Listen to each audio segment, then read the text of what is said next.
तर मोशन मधलं सर्वात शेवटचं लेक्चर आपण गेलो. यामध्ये फिजिक्स मध्ये जे प्रॉब्लेम येतात म्हणजे आतापर्यंत जेवढे काही सूत्र आपण लॉज ऑफ मोशन मध्ये पाहिले तर त्यावर आधारित काही न्यूमेरिक्स म्हणजे फिजिक्स मधले काही प्रॉब्लेम्स आहेत ते कसे सोडवायचे, डाटा कसा काढायचा ते आपण समजून घेऊ. आता फर्स्ट प्रॉब्लेम जर पाहिला आपण, a kangaroo can jump 2.5 meter vertically. What must be the initial velocity of the kangaroo? Australia देश है की नाही कंगारू साठी प्रसिद्ध आहे. तर हा कंगारू ॲनिमल काय करायला, जंप मारायला.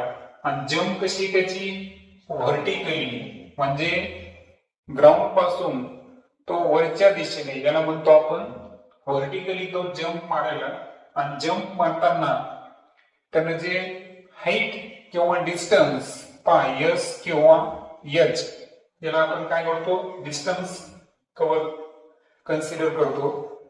तर त्यानं जी हाईट या ठिकाणी अटेन केली जंप मारल्यानंतर, तर किती मीटर उंच गेला तो, 2.5 मीटर. आता एक लक्षात घ्या, जेव्हा कंगारू जंप मारतो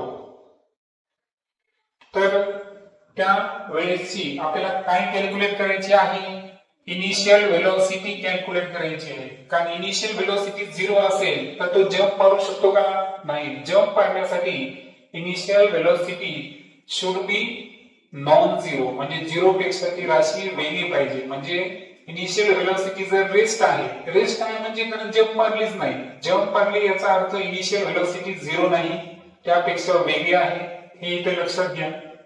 त्यानंतर जसं मी तुम्हाला एक उदाहरण दिलं होतं, एक बॉल जर आपण थ्रो केला तर एका विशिष्ट हाईट पर्यंत जातो आणि त्यानंतर त्याची जी वेलोसिटी आहे ती काय होऊन जाते, 0.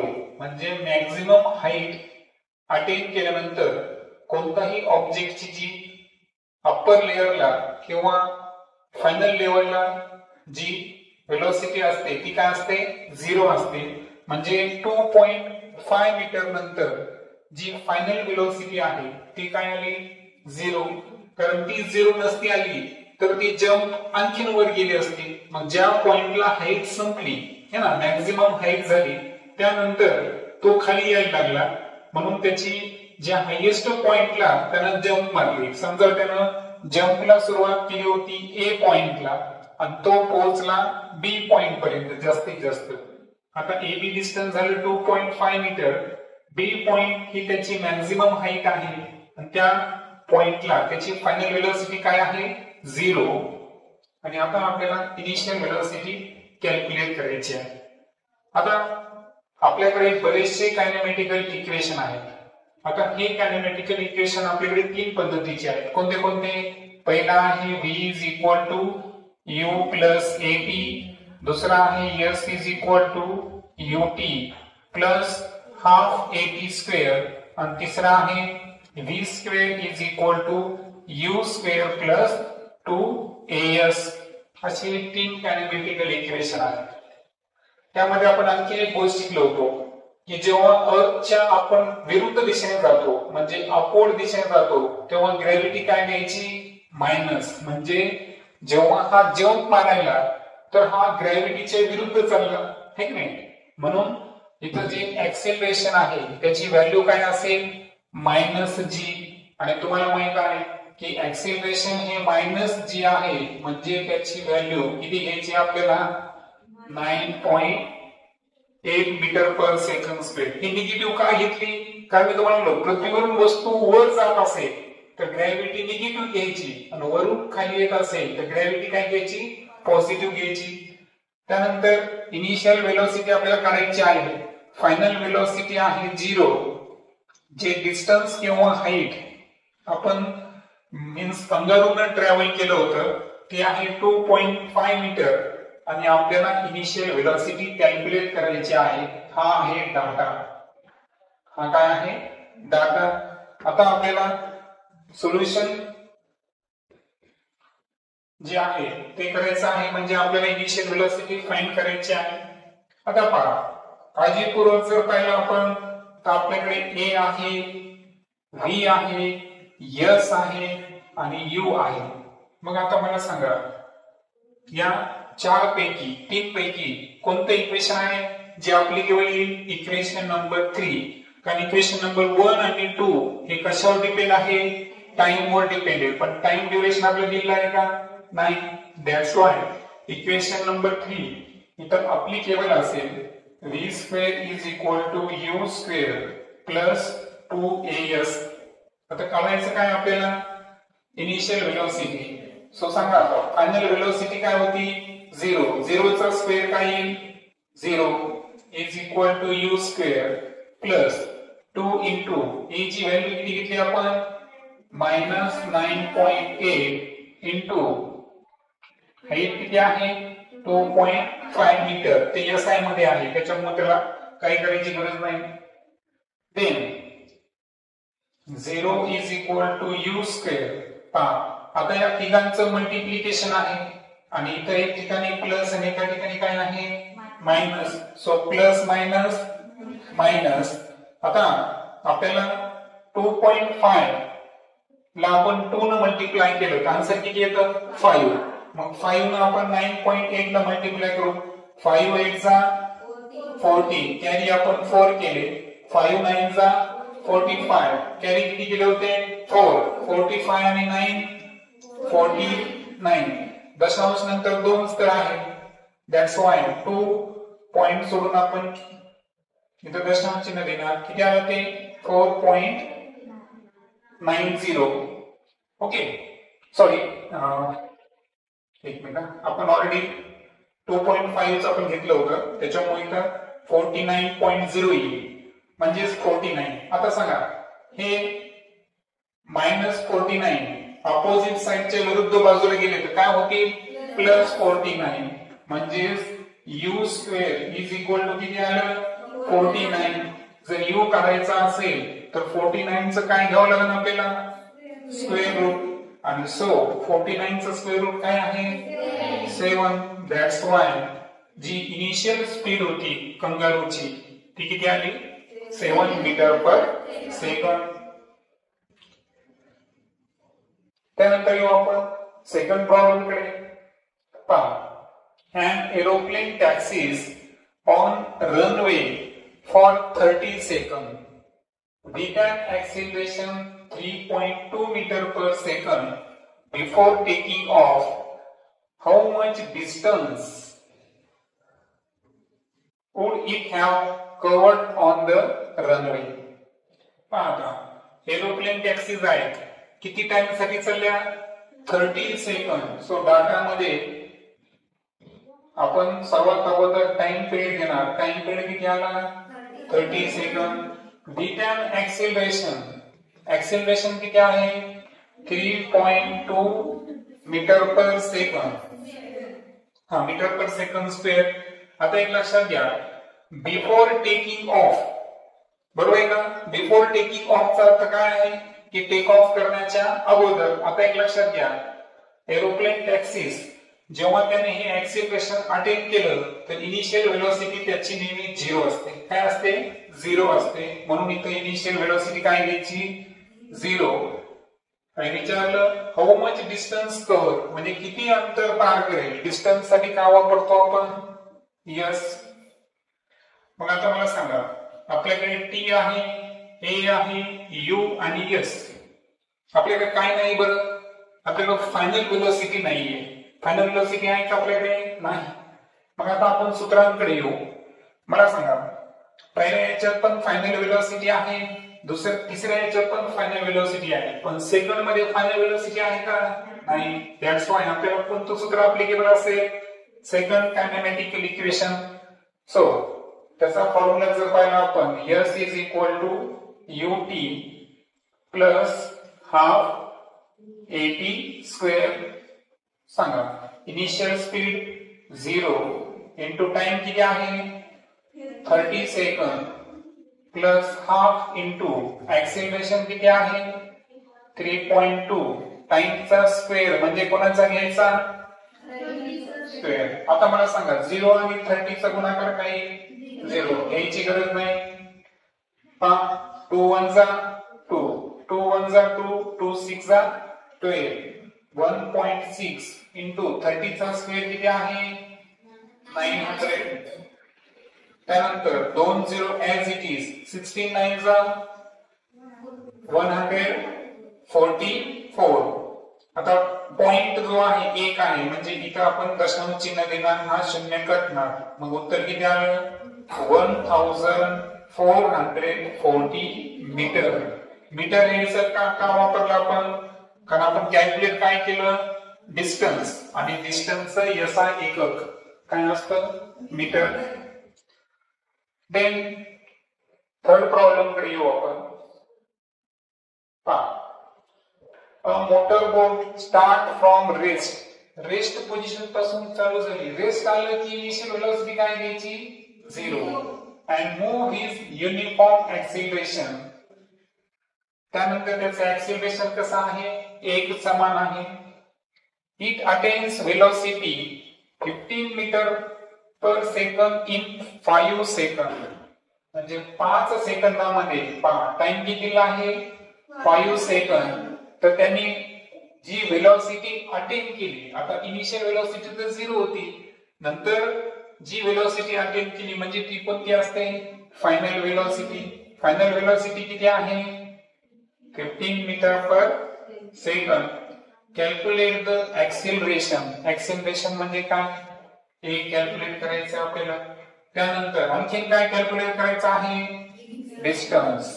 म्हणजे असं गणित आहे की यामध्ये आपल्याला 2 कायनेमॅटिकल इक्वेशन्स वापरावे लागतील. ठीक आहे, चला आता 3 फॉर्म्युले आहेत आपल्याकडे, तो लिहून काढतो मी पुन्हा एकदा. हे पाठच पाहिजे 5. हे 3 कायनेमॅटिकल इक्वेशन म्हणजे आपलं लॉज ऑफ मोशन या चॅप्टरचा तो आत्मा आहे की नाही. आता तिन्ही कायनेमॅटिकल इक्वेशन मी लिहिले. आता आपल्याकडे इनिशियल वेलोसिटी आहे, टाइम आहे, फायनल वेलोसिटी आणि ऍक्सिलरेशन काढायचं आहे का. कोणतं कशावरून शक्य झालं का प्रसंग लक्षात.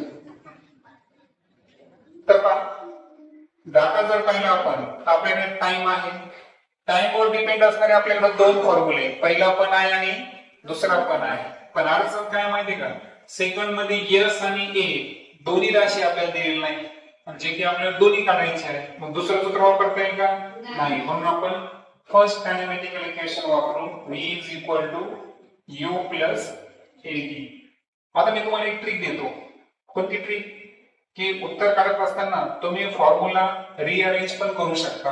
पहा तुम्हाला काढायचं काय आहे A, तर पहा AT बरोबर हे प्लस U, तिकडे गेल्यावर काय होईल मायनस U, आणि A काढायचं असेल T गुणाकारात आहे, ते कुठं जाईल भागाकारात, V minus U upon T. आणि तो ऍक्सिलरेशनचा फॉर्म्युला सुद्धा आहे, म्हणजे डायरेक्ट ऍक्सिलरेशनचा फॉर्म्युला जरी वापरला असता तरी ऍडजस्ट झालं असतं.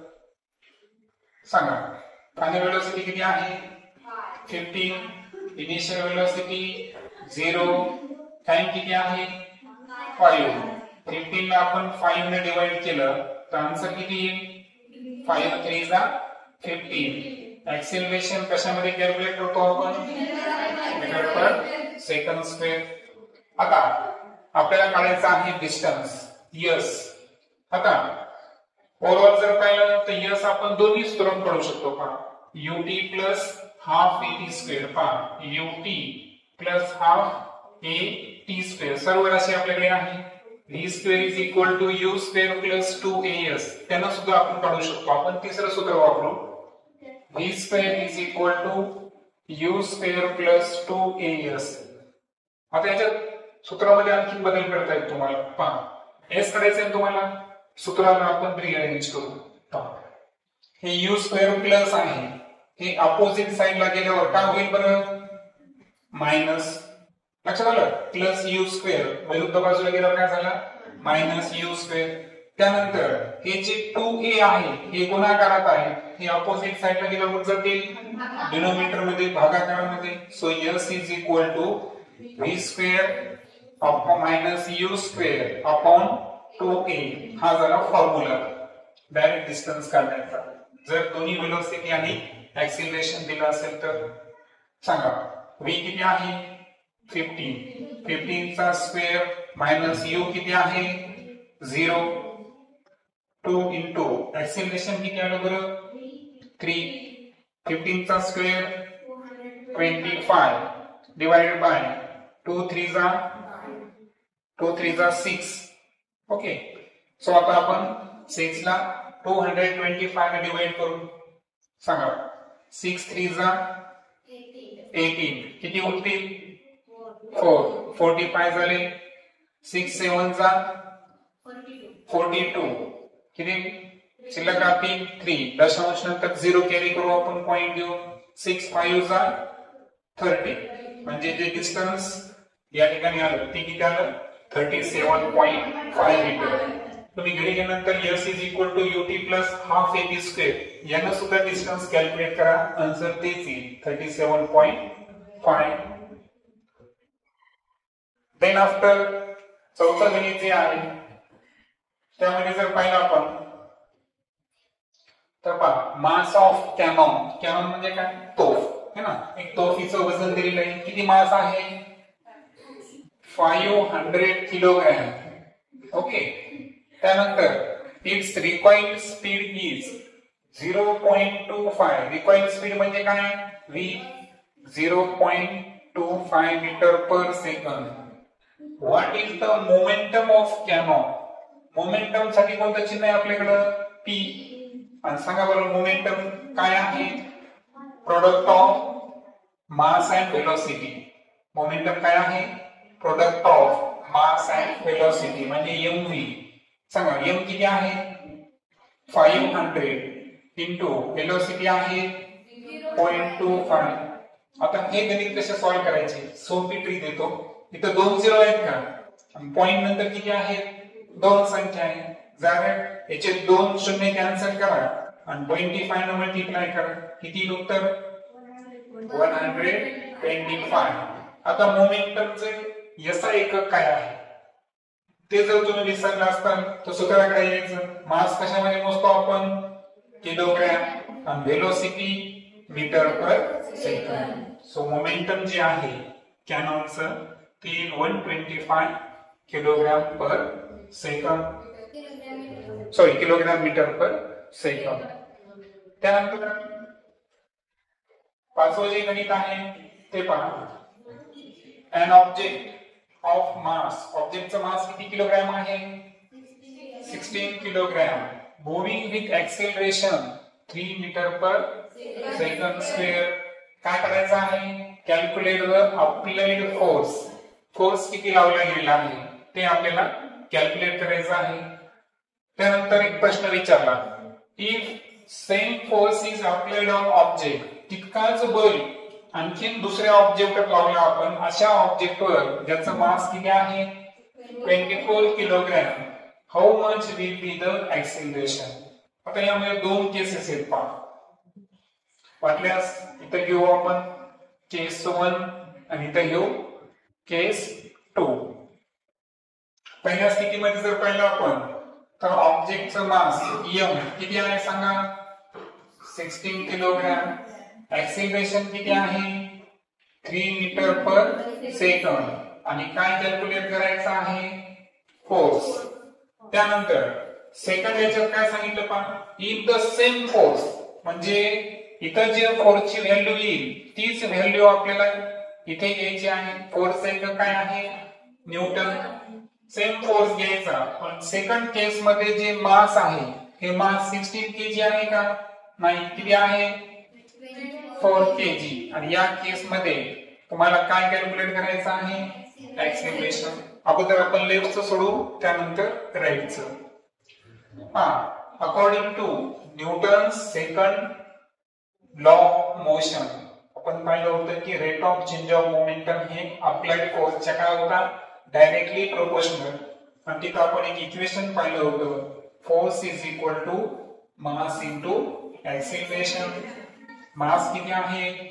16 एक्सेलरेशन 3 16 3 जा 48 आणि याचा एकक जे आहे फोर्स ते काय आहे न्यूटन आता इतकाच फोर्स कोणत्या ऑब्जेक्टवर लागला ज्याचं मास किती आहे 24 किलो न्यूटन. मग फोर्स किती घ्यावा लागेल आपल्याला 48 न्यूटन. आणि काय करायचं आहे फॉर्म्युला काय आहे F is equal to MA. मग A बरोबर काय सूत्र तयार होईल बरं F अपॉन M. मग सांगा आता फोर्स किती आहे 48 डिवाइडेड बाय मास 24 किती येईल 2. एक्सेलरेशनचं एकक मीटर पर सेकंड स्क्वेअर. आणि शेवटचं न्यूमेरिक्स आपलं ते थोडंसं व्यवस्थित समजून घेऊ. पहा a bullet having a mass 10 gram. एक बुलेट आहे पहा बुलेटचं मास किती कन्सिडर करू आपण M1. ते किती दिले आपल्याला 10 ग्रॅम. ग्रॅमचे किलोग्रॅम करायचे असेल तर 10⁻³ न काय करायचं मल्टिप्लाय करायचं कारण किलोग्रॅम हे SI एकक आहे.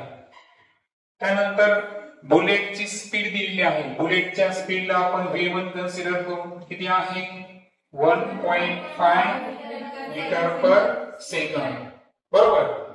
त्यानंतर penetrate a wooden plank of mass 90 ग्राम. त्यानंतर दुसरा एक ऑब्जेक्ट दिलेला आहे म्हणजे एक लाकडाची फळी म्हणू आपण की त्या लाकडाच्या फळीमध्ये बुलेट शिरली परंतु त्या लाकडाच्या फळीचं वजन किती होतं 90 ग्रॅम. 90 into 10⁻³ kilogram. म्हणजे आपण ग्रॅमचं कशामध्ये कन्वर्ट केलं किलोग्रॅम मध्ये केलं. The plank was initially at rest. आता एक लक्षात घ्या सॉरी इथं इनिशियल वेलोसिटी आहे. इनिशियल वेलोसिटी काय घेतो आपण u. तर बुलेट जी आहे तर बुलेट फायर झाली. फायर झाल्यापासून आपण कन्सिडर करायचं बुलेटचं मास होतं 10 ग्रॅम. बुलेटची वेलोसिटी किती आहे 1.5 मीटर पर सेकंड. त्यानंतर जी वुडन प्लॅंक लाकडाची फळी वापरली तिचं मास किती होतं 90 ग्रॅम. पण इथं सांगितलं पहा प्लॅंक वॉज इनिशियली रेस्ट म्हणजे प्लॅंकची जी वेलोसिटी आहे ती किती आहे 0. रेस्ट म्हणलं की काय घ्यायचं 0. त्यानंतर पहा the bullets get embedded in the plank म्हणजे जी गोळी आहे ही थोड्या वेळानं त्या लाकडीच्या प्लॅंक मध्ये शिरली म्हणजे फळीमध्ये बरोबर. त्यानंतर अँड बोथ मूव्ह टुगेदर. आणि त्यानंतर ती गोळी आणि ज्या लाकडाच्या प्लॅंक मध्ये शिरली होती दोन्ही काय व्हायले मूव्ह व्हायले. म्हणजे पहा एक वस्तू आहे त्यामध्ये गोळी शिरली आणि गोळी आणि ती लाकडाची फळी दोन्ही सोबत काय व्हायले आता मूव्ह व्हायले. म्हणजे याचा अर्थ फायरिंग नंतर दोघांची वेलोसिटी कशी आहे बरं सारखी. लक्षात आलं म्हणजे लक्षात घ्या आफ्टर फायरिंग म्हणण्यापेक्षा आफ्टर बुलेट एंटर्स प्लॅंक म्हणजे जेव्हा गोळी प्लॅंक मध्ये शिरली तेव्हा दोघांची फायनल वेलोसिटी म्हणजे पहा मला सांगा आता जी बुलेट आहे त्याची फायनल वेलोसिटी काय आहे v1 आणि त्यानंतर जी लाकडाची फळी आहे त्याची फायनल वेलोसिटी काय आहे v2. पण दोघांची वेलोसिटी कशी बनेल येते सारखी. सपोज आपण कन्सिडर करू की दोघांची फायनल वेलोसिटी काय आहे v. किती धरली आपण v कन्सिडर केली कारण लाकडाच्या फळीमध्ये गोळी शिरल्यावर गोळी आणि फळी सोबतच आहे. दोघांची फायनल वेलोसिटी कशी राहिली सारखी म्हणून v1 हे v2 चे आपण इक्वल धरलं आणि दोघांची सारखी स्पीड आहे म्हणून फायनल वेलोसिटी धरली आपण v धरली. कॅल्क्युलेट देअर वेलोसिटी आणि हाच v आपल्याला काय करायचा आहे फाइंड करायचा आहे. आता काल आपण पाहिलं होतं law of conservation of momentum काय आहे magnitude of total final momentum is equal to magnitude of total initial momentum. मग त्यामध्ये आपण सूत्र पाहिलं होतं. कोणतं सूत्र होतं आपलं पहा m1u1 plus m2u2 is equal to m1v1 plus m2v2. आता पहा m1 किती आपल्याकडे 10 into 10⁻³ u1 किती आहे सांगा u1 ची व्हॅल्यू 1.5 प्लस m2 किती आहे पहा 90 into 10 raised to minus 3 u2 किती आहे 0 u2 किती आहे 0 is equal to पुन्हा m1 किती आहे 10 into 10 raised to minus 3 into v1 ची व्हॅल्यू काय घ्यायची आपल्याला v plus m2 90 into 10 raised to minus 3 into v2 ची पण व्हॅल्यू काय घ्यायची आपल्याला 20 घ्यायची आहे ओके आता मला सांगा व्हॅल्यूज पुट अप केल्यावर कोणत्याही राशीला जर आपण 0 ने मल्टिप्लाय केलं तर आन्सर काय येतं 0 आता पहा